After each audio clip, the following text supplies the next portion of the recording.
1 फरवरी 2026 को बजट आ चुका है। सैलरीड पर्सन को इस बजट में क्या मिला है जान लेते हैं। आपने पहले सुना होगा कि पिछले बजट में 12 लाख रुपए इनकम टैक्स फ्री कर दी थी। ये लिमिट सेम की सेम रखी गई है, कोई चेंज यहाँ पे नहीं किया गया है। अगर आप डिडक्शन और एग्जम्पशंस का यूज लेंगे तो ओल्ड टैक्स रिजीम में डिडक्शन और एग्जम्पशंस के बाद सिर्फ 5 लाख रुपए तक ही टैक्स फ्री आपको मिलने वाला है। तो अभी आप फाइनेंशियल ईयर 25-26 की ITR भरेंगे उसके लिए भी, और जो बजट आया है वो अगले साल के लिए आता है जो कि टैक्स ईयर 26-27 है। आपको 12 लाख रुपए इनकम अगर आपकी है तो आपकी ये टैक्स फ्री है। सैलरी या पेंशन वालों को 75,000 रुपए की स्टैंडर्ड डिडक्शन और मिलती है। अगर आपकी इनकम 12,75,000 से भी ज्यादा चली जाती है तो आपको ये स्क्रीन पर स्लैब रेट दिखाई दे रहे हैं, इसके हिसाब से ही 4 लाख के बाद टैक्स देना पड़ जाएगा। सरकार ने इस बार बोला है कि ITR के जो फॉर्म्स है इस बार जल्दी जारी कर दिए जाएंगे और इतनी आसान भाषा में होंगे, उसके अंदर अंडरस्टैंडिंग है आपको अच्छे से आ जाने वाली है। ITR ड्यू डेट को लेकर भी बदलाव हुआ है। अगर आप शेयर मार्केट वगैरह में लॉन्ग टर्म शॉर्ट टर्म भी करते हैं तो आपको पता होगा ITR 2 का फॉर्म जाता है या ITR 1 का जाएगा, उनके लिए तो ड्यू डेट 31 जुलाई ही है। लेकिन अगर आप कोई बिजनेस करते हैं, इंट्राडे, F&O,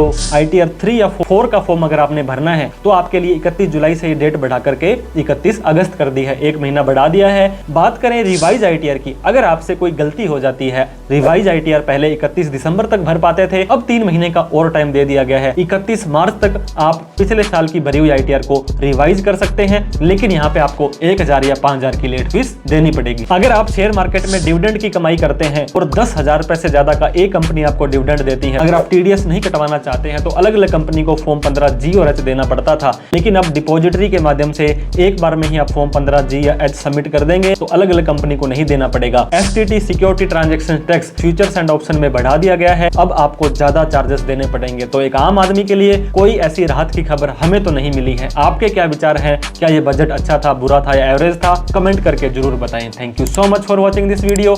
जय हिंद, जय भारत।